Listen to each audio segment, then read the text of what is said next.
He didn't slam the door. That was the part that confused them later. They remembered silence.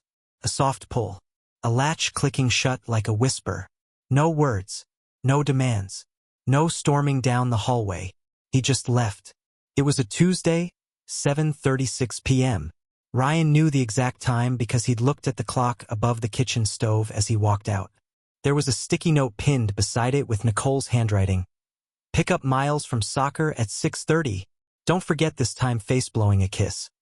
But Miles had texted earlier that he got a ride with Connor and someone else's dad. Ryan never asked who. He had no appetite. Not for food, not for arguments, not for lies. And lies were thick in that house. They moved like air, touching everything. They lived in Nicole's pursed smiles and in the boys' quiet defiance. The kind of defiance that doesn't come from bad parenting. It comes from knowing something you're not supposed to. That afternoon, Ryan had taken the DNA test out of the junk drawer. It had been sitting there for 6 weeks. He never meant to order it. Never wanted to question his own blood. But when Connor looked him dead in the eye last month and said, "You're not like us," something cracked. Not broke, just cracked, enough for air to slip in and rot everything from the inside. He swabbed, sealed, and drove it to the post office. No ceremony. No dramatic music, just paperwork, a barcode, and the weight of betrayal folded into a padded envelope. 3 days ago, the results arrived. They weren't vague. 0% probability of paternity.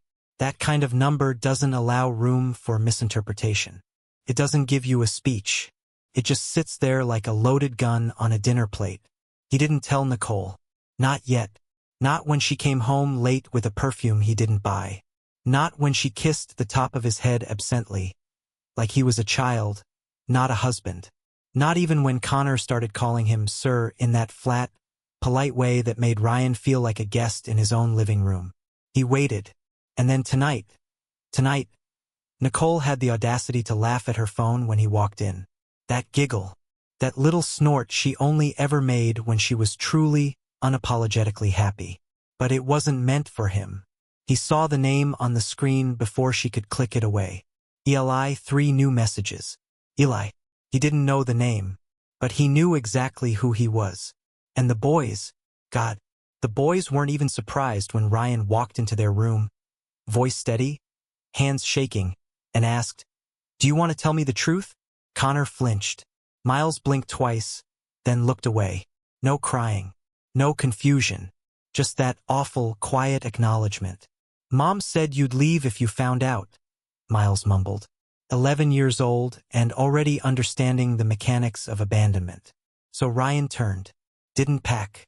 Didn't argue. Just walked out the front door, past the hydrangeas he planted, past the cracked driveway he never got around to fixing. He got in the truck, gripped the wheel, and let the truth settle in the empty seat beside him. He drove without direction. Past the grocery store where Nicole used to text him about almond milk. Past the school where he once stood with a camcorder shaking in his hands while Miles clumsily kicked a soccer ball into the wrong goal and still cheered like he'd won the damn World Cup. Every street he passed had a memory nailed to it like a rusted street sign. None of them felt real anymore. He ended up parked in the dark behind a closed car wash on Baxter Avenue, engine running, hands trembling slightly. Not from cold, from clarity. There was no yelling. No big showdown. No Nicole chasing him barefoot with tears and apologies. Just silence. She'd made her play. She'd spent years rehearsing the lie. And now that curtain had finally fallen, she didn't even care to bow. The phone buzzed. Not her. Not even the kids. It was his sister, Brielle. "Hey, just checking in. You sounded weird last week." "All good." He stared at the screen. Then at his reflection in the rearview mirror. There were lines under his eyes he hadn't noticed before. And something else. A dullness. Like someone had taken a match to his insides and just let it smolder. He typed, "They're not mine. ... Typing. Then not. Another buzz. "Wait, what? The boys? What the hell are you talking about?" He didn't reply. The passenger seat still felt like it was holding something heavy. The kind of grief that doesn't scream. It just sits, polite and patient, waiting for you to acknowledge it. He remembered once, 6 years ago, when Connor got lost at a state fair. Nicole had wandered off for a chuo, and Ryan had turned around to see an empty spot where Connor had been. He'd run through the crowd like a madman, yelling, heart in his throat, until he found the kid 10 minutes later with a balloon in one hand and tears in both eyes. Ryan dropped to his knees and held him so tight the kid had squeaked. "I thought I lost you," he'd whispered. He lost him anyway. The betrayal didn't come in one swift strike. It came slowly, drip by drip. The late nights, the unspoken words, the way Nicole had started looking at him like he was an obligation. A doormat, a fool in his own house. He'd given her everything. She gave him back a lie. He shut off the engine. He wasn't going back tonight. Maybe not tomorrow. Maybe not ever. But there were things to say still. Words to bleed. And the next time he looked her in the eyes, she wasn't going to be the one holding power. Nicole opened the door 2 days later with a smile. Not the kind a wife gives her husband after a fight. Not even the strained, guilty one. No, this was smug. Lazy. She leaned on the frame like she'd been expecting a package, not a reckoning. "You back already?" she said, glancing at her nails. They were freshly done, blood red, like the wine she used to drink when she was pretending to still love him. Ryan didn't answer. He stepped inside without being asked. She moved, eventually, but not out of respect. Just convenience. The house looked exactly the same. That hurt the most. Toys still piled in the corner. His keys still in the bowl by the door. A shirt he left on the banister still folded where he placed it. Nothing looked broken, but everything was. Nicole followed him into the kitchen, barefoot. Her heels clicked on the tile yesterday. Today, she wanted to look relaxed. Domestic. In control. "You want coffee or something?" she asked casually, opening a cupboard. "Because I'm not doing this whole dramatic. I know about Eli." That stopped her cold. She froze mid-reach, one hand on a mug, the other clutching the cupboard door like it was going to fall. She didn't look back. Didn't say anything. "I saw the messages," Ryan said. Calm. Steady. Voice stripped of panic, but every word carried a fuse. "The photos. The bookings. The voice notes." Nicole exhaled, then turned slowly, a new kind of calculation in her eyes. No shock. No apology. Just adjustment. A chess player who realized the board had shifted. "Okay," she said finally. "So?" He blinked. "So?" "Yeah," she said, folding her arms. "So what? You think you're going to come in here, throw that in my face, and I'll what? Cry? Beg? Ryan, please. Grow up." There it was. No remorse. No guilt. Just open disdain. "You lied to me for 11 years, he said, barely keeping the quake out of his voice. "You let me raise 2 kids thinking, believing, they were mine. You told me they were mine. And now you're standing here acting like I caught you forgetting to buy milk." Nicole rolled her eyes. "Oh my God, you're so dramatic. Do you honestly think biology makes you a father? You were there. You fed them, changed them, picked them up. You played house perfectly. I didn't make you. You chose it." "I chose you," he snapped. That landed. Just for a second. Then she laughed. A quiet, almost pitying laugh. The kind that said, "You poor, stupid man. Do you even know how pathetic you sound right now? You, standing in my kitchen, trying to win some moral prize while your entire personality is based on being stable. You were safe, Ryan. You were quiet. You were convenient. That's it." His throat tightened. But he wasn't going to give her tears. Not now. Not ever again. "Why Eli?" he asked. She shrugged. He was there. He saw me. That broke something inside him. Not rage, just a kind of slow, consuming rot. "Connor and Milesy. They know," she cut in. "They've known for months. I didn't tell them directly. But they're not idiots. They started asking questions. I gave them pieces.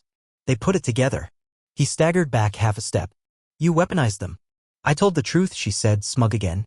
"Something you were too cowardly to look for until now." There was silence. Heavy. Uncomfortable. Then Ryan nodded once. A simple, precise movement. "Okay," he said. "Then I'm gone. And not just for a night. For good." Nicole smiled again. "Sweet? I see. Do what you want. But they're not going to forget who raised them." He turned. Before she could speak again, he looked back at her one last time. "They already have." The lawyer's office smelled like lemons and paper. Ryan sat on the edge of a leather chair that squeaked every time he moved. A box fan hummed in the corner. It was warm inside, like the room was trying too hard to be comforting. But nothing about divorce papers ever felt like comfort. Across from him, Judith, mid-50s, sharp, no-nonsense, clicked her pen and slid the draft across the table. Her nails were short and neat. She didn't make small talk. Just business. She's not contesting custody, Judith said, tapping the document. Because, legally, there's no custody to contest. You're not their biological father. You were never on the birth certificate. You married her 6 months after they were born, and there's no adoption paperwork. So, Ryan nodded slowly. He already knew this. Still stung like hell to hear it said out loud. You have no rights, she added gently. And no obligations unless you want them. Unless you want them. What did that even mean? He taught Connor how to ride a bike. Stayed up all night with Miles during the flu. Held both of them during thunderstorms, birthdays, night terrors.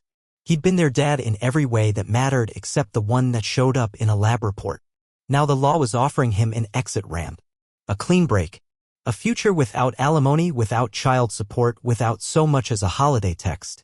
A ghost in their past. He signed the papers. As he was leaving the office, his phone buzzed. A message from an unknown number. Eli, you walking away was the best thing you could have done. I'll take care of them now. Ryan stopped cold on the sidewalk. The audacity. The smug, grinning arrogance of a man who hadn't earned a single scar. Who hadn't stayed up nights learning how to braid hair or walked through fire to get a boy into the right school because he stuttered and was too shy to raise his hand. This wasn't just a man Nicole had lied with. It was a man she was handing his life to. Ryan didn't reply. But he didn't go home either. Instead, he drove to the school. He knew he couldn't pick them up. Not anymore. But he could wait. Watch. Just once. To see who they were becoming without him. It was raining lightly by the time the bell rang. Kids poured out, umbrellas opening like startled birds. Connor and Miles came out side by side. Backpacks slung, talking quietly. Miles looked up at the sky. His brow furrowed. He said something to Connor, who looked around, scanning. His eyes landed on Ryan's truck. Just for a second. They locked eyes. And in that single second, Miles followed his brother's gaze. His shoulders stiffened. Neither of them waved. But neither of them looked away. Ryan didn't drive off. He just sat there. Let them look. Let them know. You can cut a man out of the story. But you can't erase his ghost. It was the voicemail that cracked him. 3 nights after the school parking lot, Ryan was lying on the couch in his brother's spare room, staring at the ceiling like it owed him something. The house creaked with unfamiliar sounds. There was a dampness in the walls that the heater couldn't fix, and the ticking of a wall clock mocked every second he wasn't moving on. The phone rang once, then stopped. Then buzzed again. Voicemail. Nicole. He didn't want to hear her voice. But some broken part of him still needed to know what came next. So he pressed play. You don't get to disappear, Ryan. Not like this. I don't care what you think you've been through, but the boys are still adjusting, and you driving past their school like some kind of creep isn't helping anyone. They're confused. They need stability. Eli is trying to bring that. So if you care even a little, stop haunting the edges of this family. You walked away. Don't have to it. There it was again. That twisted narrative where she was the wounded one. Where he was the coward. Where walking away from a lie made him the ghost and Eli the knight in shining fraudulence. He should have deleted the message. Instead, he saved it. Then he did something worse. He drove to the house. It was a Saturday afternoon. Quiet. Still. The wind had turned sharp and dry, like October had come early. He parked down the street this time, windows up, breathing tight. He had no plan. Then he saw them. Eli was in the front yard. Khakis, polo, smug posture of a man who thought being chosen meant he was worthy. He was helping Miles with a basketball hoop. Connor stood off to the side, arms crossed, silent. Watching. Eli reached out to guide Miles's hands too confidently. Like he was trying to prove something. Miles tolerated it. But Connor? He didn't. He turned and walked toward the sidewalk. Toward Ryan's truck. Ryan froze. Connor stopped at the edge of the driveway. Didn't wave. Didn't smile. Just looked at him through the tinted windshield like he was trying to decide if he was seeing a memory or a man. Then, after a long moment, Connor spoke. Loud enough for Ryan to hear through the cracked window. I didn't ask him to be here. No drama. No tears. Just a statement. Then he turned and walked back. Ryan didn't move for a long time. That sentence echoed harder than the voicemail. Harder than any of Nicole's venom. It meant something. There was still a thread. Frayed, maybe. But not snapped. He backed away slowly and drove off. Not to run. Not this time. But because he needed to think. Nicole had told him he was forgettable. Replaceable. But maybe, just maybe, he wasn't. And if he wasn't, then she hadn't won yet. Ryan didn't sleep that night. He stared at the ceiling of his brother's guest room, the fan blades circling like lazy vultures above his thoughts. Nicole's voice from the voicemail looped in his head. Stop haunting the edges of this family. Haunting. That's what she called it. But ghosts don't feel pain. Ghosts don't remember every stupid joke the boys made in the back seat. Ghosts don't replay birthday parties in their heads or wake up thinking they still need to pick up poster board for a science fair that already happened. No. He was still alive. Which meant he still had choices. And one of them had just cracked the door open. I didn't ask him to be here. Connor had said it with conviction. The kind of quiet truth you can't fake. That night, Ryan opened a blank email. No subject line. Just a single address. He typed, I'm not coming back into that house. But I'm not gone. If you ever need to talk about anything, you can always message me here. I'll be on the other side. No pressure. Just, I'm not a ghost. Not to you. He hit send. And for the first time in weeks, he exhaled like it meant something. The next morning, a reply. From Connor. Do you remember the game we played in the backyard with the Nerf guns where Miles got stuck in the doghouse and cried until you had to crawl in to get him? Mom said you don't talk about us anymore. I didn't believe her. Ryan's eyes blurred halfway through reading it. He typed back. Fast. I remember. You covered the back door and ambushed me with the super soaker. I pretended to fall down and Miles jumped on my head like a lunatic. I still have the scar on my ear. A minute later. I knew you were faking. But it was fun. Another one. Eli doesn't know any of that stuff. He doesn't even know I hate mustard. Ryan laughed. Laughed. Not because it was funny. But because something in his chest twisted loose, like a lid unscrewing on a pressure valve that had been sealed shut for months. 2 days later, Ryan got a letter in the mail. No return address, just a scrawl in childish handwriting. Hi, Dad. Mom doesn't know I wrote this. I used stamps from the drawer. I'm not mad that you left.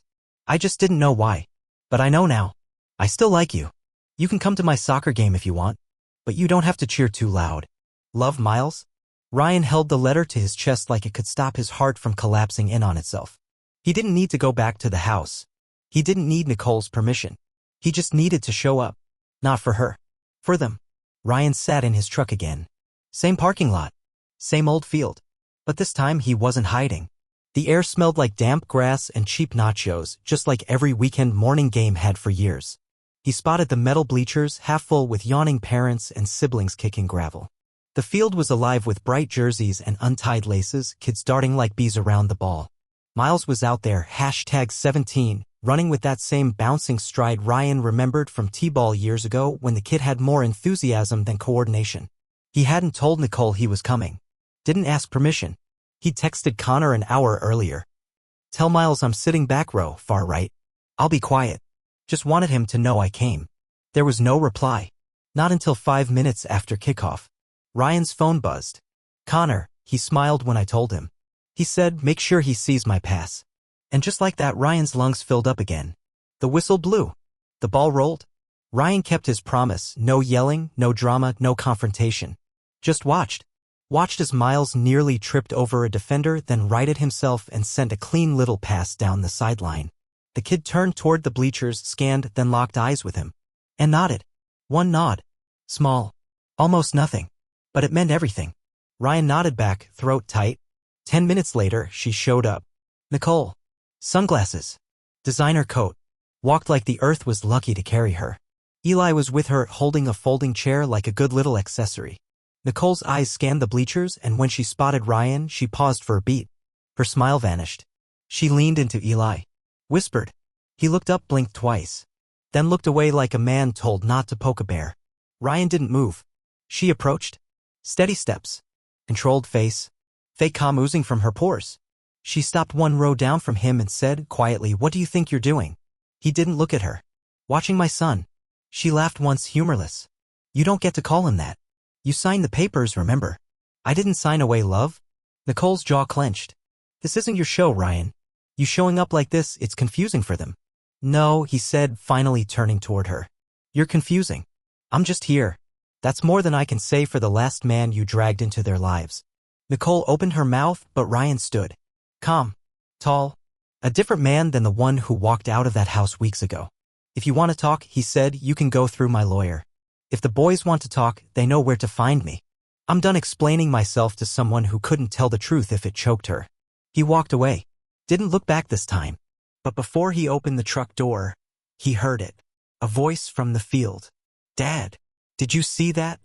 Miles, smiling, waving both arms in the air. Ryan grinned, raised a hand, and shouted back. Every second. Ryan sat in the diner for an hour before he realized he wasn't hungry. His coffee had gone cold. The eggs congealed. He stirred the cup absent-mindedly, watching the cream spiral down like smoke. Outside the window, cars passed, people laughed, life moved forward, like nothing had happened. But he had changed. Something had shifted after that game. After hearing Dad again in a way that didn't sound like pity, or obligation, or confusion. Just love. Just instinct. He'd thought walking away was the end of the road. But it wasn't. It was a detour. A recalibration. The core of him, the part that raised those boys, knew their favorite cereals, could recognize their footsteps without looking. That hadn't disappeared. Nicole could twist stories and forge realities. But she couldn't erase years. And she couldn't control what came next. That afternoon, Ryan got another letter. This time from Connor. Typed neatly, bullet-pointed like a school assignment, but laced with something raw. Subject: just so you know. Mom told us to stop responding to you. I didn't listen. She says you're just trying to get attention. I think she's wrong. I remember that time you came to my school play, even though you had the flu. You coughed through the whole thing and embarrassed me. But afterward I bragged to everyone that my dad was still there. That's what I tell Miles now when he gets weird about things. You were there. You still are. I don't know how this ends, but I'm not deleting your number. Ryan stared at the screen for a long time. He didn't cry. Not this time. Instead, he pulled out his laptop and opened a new document. No audience. No legal angle. Just truth. To Connor and Miles. You were never an obligation. You were never part of some performance. I didn't love you because I thought I had to. I loved you because I saw myself in you. In the stubbornness. In the joy. In the way you made my quiet life louder, messier, better. And I'm still here. No matter what anyone says. That's the whole story. That's the truth. He printed it, sealed it in an envelope and mailed it. Not to Nicole. Not to the house. But to Connor's friend's address. The one he'd recognized from an old birthday invitation. He'd remembered the street, the handwriting, the balloon drawing in the corner. Because dads remember the details, even when they're told to forget. The storm came on a Thursday. Not rain, not thunder. The kind of storm that tears through a quiet life with sharp words and shattered illusions. Ryan hadn't planned on it. He'd been working late, trying to bury himself in something that didn't look like grief. The garage was quiet. Just him, an oil-stained rag, and the faint hum of classic rock on the radio. Then his phone lit up. Connor. 1 missed call. 2 new messages. She found the letters. She went ballistic. Miles is crying. I think she took his phone. Ryan's hands went numb. He called. Straight to voicemail. Called again. Nothing. Then finally Connor picked up. Whispering. Breathless. She screamed at Miles. Said he was disloyal. Threw his backpack in the hallway and told him to go cry to his dad if he missed you that much. He locked himself in the bathroom. I tried to stop her, but she lost it. She told me she'd take us to court if I ever spoke to you again. Ryan stood, threw the rag down, grabbed his keys. Where are you now? He asked, already halfway to the door. Still at the house. She's in the backyard. Talking to Eli. Do you feel safe? Pause. Then, I don't know. That was enough. Ryan didn't call Nicole. Didn't give her the chance to poison the air again. He called his lawyer. I want to file for visitation. Emergency. Today. And I want the messages saved. Everything. I don't care what loopholes we're up against. If she wants a fight, she just got one. He pulled into the street 20 minutes later, heart thudding so hard it rattled his vision. The house looked exactly the same, but the energy was different. The boys were waiting, not at the door, not in the yard, but at the end of the block, backpacks slung, eyes wide. Connor waved him down like a signal flare. Miles didn't smile, but he ran. Ryan popped the passenger door. Miles climbed in without a word. Ryan looked at Connor. "You sure about this?" Connor nodded. "I packed what matters. Let's go." As they pulled away, the front door opened. Nicole stepped out, barefoot, furious, and for the first time shaken. She shouted something. Ryan didn't hear it. Didn't need to. Miles leaned his head on the window, whispering to himself. Connor stared straight ahead, jaw tight. No tears. Not yet. They drove in silence until the streetlights started to flicker on. Then Miles spoke. "I don't want to go back there." Ryan reached across the console, rested his hand gently on the boy's shoulder. "You're not." The boys were asleep in the guest room. Miles curled under the blanket like a burrito, Connor flat on his back, one arm slung across his forehead like the weight of everything had finally let him rest. Ryan stood in the hallway for a long time, staring at them through the crack in the door, afraid to blink in case it all vanished. But it didn't. They were here, with him. And for the first time in weeks, the silence didn't feel like an enemy. It felt like peace. He turned and walked back into the kitchen. The light above the sink buzzed faintly. His coffee was cold again, but he didn't care. He sat down, opened his laptop, and started writing, not to the court, not to a therapist, not even to Nicole. To them. "Someday you'll ask me why I didn't fight harder in the beginning. Why I walked away. Why I let someone else step into my place without burning the whole world down. And the answer's simple: I thought you were better off not watching us burn. But I was wrong. I let someone else hold the narrative. I let lies walk around in daylight while I grieved in the dark. I should have stayed louder. I should have told the truth sooner. Not the courtroom kind. Not the DNA kind. The kind that lives in Nerf gun battles and late-night drives to urgent care and showing up for every game, even when I couldn't cheer. You were never a lie to me. You were the most honest part of my life." He hit print. Folded the letter. Slid it into a folder labeled "For When They're Older." Put it on the top shelf of the closet, just behind an old Lego set they'd long outgrown but never thrown away. His phone buzzed. A message from an unknown number. "Nicole, you think you won? This isn't over." Ryan stared at the screen, then turned it over and placed it face down on the counter. She was right. It wasn't over. But not in the way she thought. It was just beginning. Because what she never understood was this: being a father isn't a title you're given. It's something you prove. Over time. Through pain. Through silence. Through storms. And Ryan? He was still standing. The boys didn't need him to be perfect. They just needed him to stay. And this time he wasn't going anywhere.